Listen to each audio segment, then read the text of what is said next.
Moni mambo ya watu Yesu Kristo ndikulandireni kutumiki watu wa mkanthawi kochepaka. Mawu watu akutokera m'buku la 1 Samuel chapter 15 verse 18 mpaka 23.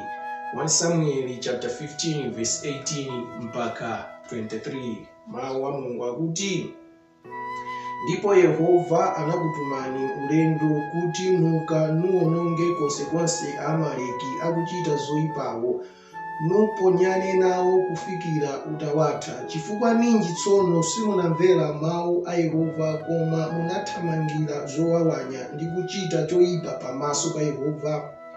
Ndipo Sauli ananena ndi Samueli, koma ndinamvera mawu a Yehova ndipo ndinayenda njira Yehova anandituma ine, ndipo ndinabwera naye Agagi mfumu ya Amaleki, ndi Amaleki ndinawawononga konsekonse. Koma anthuwo anatengako zowawanya, nkhosa ndi ng'ombe zoposa za zija tidayenera kuziwononga, kuti aphere nsembe kwa Yehova Mulungu wanu ku Giligala. Ndipo Samueli anati, kodi Yehova akondwera ndi nsembe zopsereza ndi nsembe zophera monga ndi kumvera mawu a Yehova?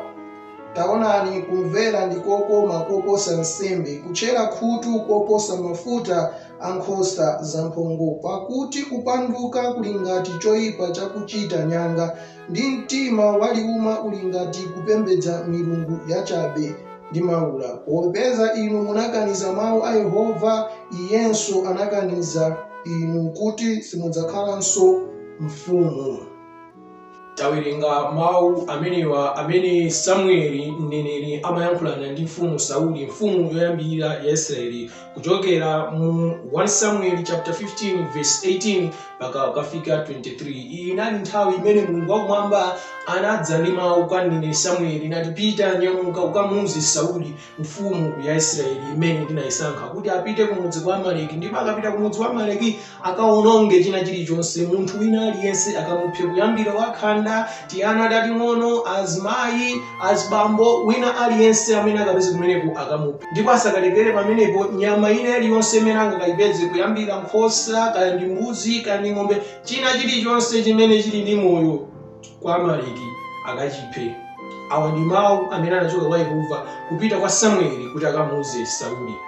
Ndiye Samueli ananyamuka natenga uthenga umene ndakamuuza Sauli, ndipo Sauli ananyamuka napita kwa Amaleki. Atapita kwa Amaleki, nkhondo anakapambana nali Sauli, anakamenya Amaleki, ndipo anakapanga zonse zimene Sauli anakafuna kutani kupanga. Komano zinachitika kuti Sauli ali kumene kuja, amati akamamenya nkhondo ija akaona kuti nyama iyi ndioneka bwino, ng'ombe iyi ndioneka bwino, nkhosa iyi ndioneka bwino, Sauli samapha akuti amazika padera. Ndipo nyama zonse zooneka bwino, nyama zonse zokhala bwino anazitenga nabwera nazo ku Israeli. Ndipo mawu a Yehova anafika kwa Samueli mu usiku umene nanena kuti, ndamva chisoni kwambiri kuti ndinamusankha Sauli kukhala mfumu ya Israeli. Ndamutuma ntchito imene kuti akawononge Amaleki ndipo akawathe onse, komano wabwera nayo mfumu ya kwa Amaleki yamoyo, komanso wabwera ndi ziweto za kwa Amaleki. Chinthu ichi sichinandikondweretsa, pachifukwa ichi kamuzo kuti ufumu wake watha, sindimuwerengeranso monga mfumu ya Israeli. Uthenga unakafika kwa mfumu Sauli. Atangofika umene kuja, Samueli anafunsa kuti mwayenda bwanji ya mfumu, ku nkhondo zinali bwanji?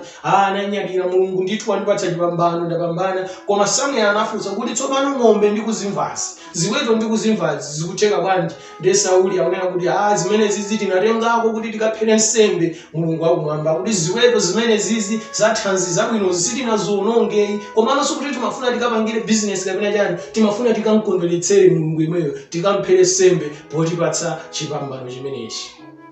Koma ganizo ili lokabwera kwa zinthu za moyo linali losiyana ndi limene Mulungu wakumwamba anampatsa, chifukwa anamuwuza kuti apite akawononge china chilichonse.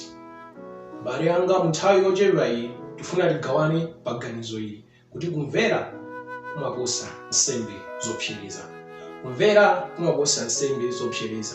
Bema wa Mulungu akupitiriza nena kuti Sauli atanena zimenezi, Samueli anamuwuza kuti ndiwe munthu womvetsa chisoni kwambiri, chifukwa Mulungu mmene amakuwuza kuti upite kwa Amaleki ukawononge china chilichonse, amadziwa kuti kuli nkhosa zabwino, amadziwa kuti kuli ng'ombe zabwino, ndipo akanakhala kuti amafuna kuti mumphere nsembe akananena kuti mukabwere nazo. Koma pakunena kuti mukawononge zonse, amazidziwa zimene zili kumeneko. Sikuti amatanthauza kuti ndi zoyipa zimene zili kumeneko zonse. Sikuti amatanthauza kuti zonse zili kumeneko ndi zonyasa, ndi zopanda ntchito, sizingagwire ntchito iyayi. Koma anapereka lamulo limeneli akudziwa kuti inu mutsalire. Pa chifukwa chimenechi pakamba kosamvera amene nga ufumu wanu mwathetsedwa kwa inu. Chimene mwachita apa ngakhale mukuona ngati ndi chabwino, ngakhale mukuona ngati ndi ganizo labwino, ndi chinthu chonyasa, ndi chinthu choyipa ndithu, chikufanafana ndi kuchita nyanga, chikufanafana ndi kuchita ufiti. Chimene mwachita apa chikufanana ndi kupembedza mafano. Tchimo limene mwachita apa ndi tchimo la serious ndithu, musaone ngati kuti zikutani zikupepuka.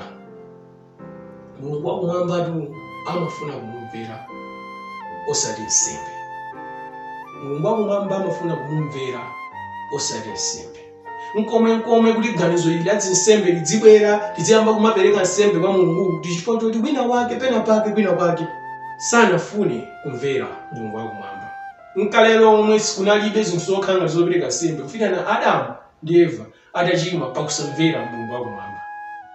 Kupanda kusamvera kumeneku kunkhani ya nsembe bwezi kulibe. Chimene Mulungu amafuna ndi kumumvera. Chimene wanena kaya chikupereka nzeru kwa ife, kaya chikupereka ganizo kwa ife, kaya chikumveka kwa ife, kaya ndiyogwira kaya ndiyosagwira, koma chimene Mulungu amayembekezera ndi choti ifeyo timumvere. Ndipo Mulungu wakumwamba kunena kuti kanga tepe kanga kuli kusamvera kwina kulikonse kuli ngati kuchita tchimo la nyanga, kuli ngati kuchita zaufiti, kuli ngati kupembedza mafano. Pita ukaphe Amaleki ukaononge zonse, iye akabwera nazo zamoyo ati ndi ganizo nena kuti ndimati ndikaperekere nsembe Mulungu wakumwamba. Vuto ili lilipo pakati pa Khristu ambiri lero.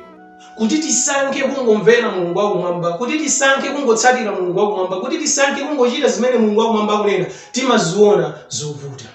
Koma kumuphera nsembe Mulungu wakumwamba timachiona chinthu chotani, chinthu chopepuka.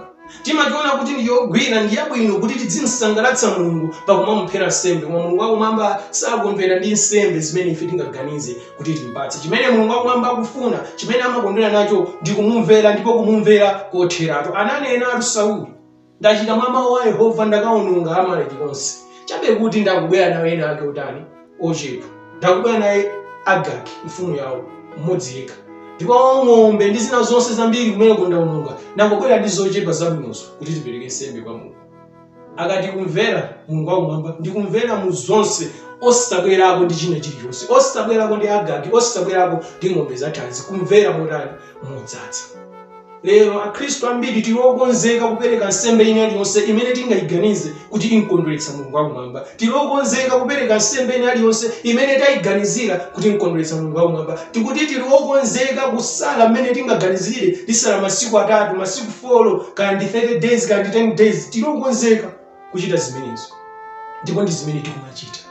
Lero Akhristu tilokonzeka kupereka zowinda zosiyanasiyana, malonjezano osiyanasiyana, mukandichitira chakuti ndichitira chakuti, tilokonzeka kupereka nsembe za anthu ngoterozo.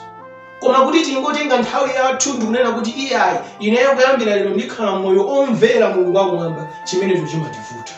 Koma chimene Mulungu wakumwamba akufuna ndicho kuti timumvere.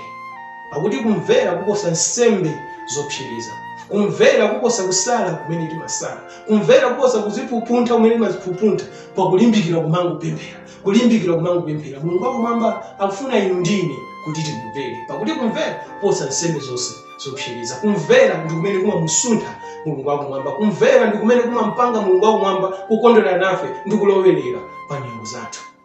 Koma lero Akhristu ambiri takondwera ndi kumpatsa Mulungu nsembe kuti zimene zizinsangalatsa, nalowera mnyengo zathu, nalowerera mnyengo zathu, nalowa m'mavuto athu, nalowa m'moyo mwathu, kutithandiza m'njira zosiyanasiyana. Koma Mulungu akuti iyayi ndikufuna kumvera kuchokera kwa inu. Ndikufuna kumvera kuchokera kwa inu. Mawu a Mulungu akunena kuti funafuna mfumu wa Mulungu ndi chilungamo chake, ndipo zonse zimene mmafuna, mmapempha, mmazilakalaka zidzangonjezeredwa kwa inu.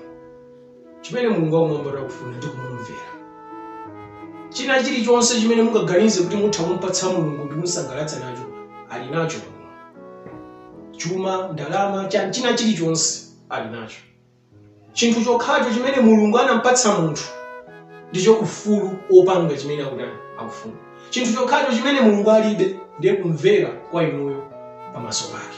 Chinthu chimenecho chimene Mulungu chimasangalatsa. Atatha kutipatsa ufulu ochita chimene tikufuna, atatha kutipatsa ufulu ochita chimene tikufuna, kuganiza chimene tikufuna, koma mmene momwe tasankha kumvera ndi kutsatira Mulungu wakumwamba ndi kuyenda malingana ndi mawu ake, chimene Mulungu wakumwamba chimamusangalatsa kwambiri.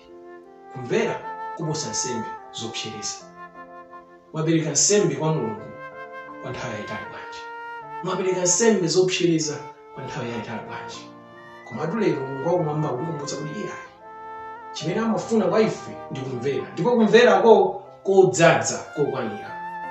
Tiwerenge mawu a Mulungu, tisakesake mawu a Mulungu, tidziwe Mulungu afuna chani, Mulungu sakufuna chani, tiyende mmenemu. Chimenecho nchimene chimamusangalatsa Mulungu wakumwamba. Kumvera kuposa nsembe zopsereza. Mulungu wakumwamba akudalitseni.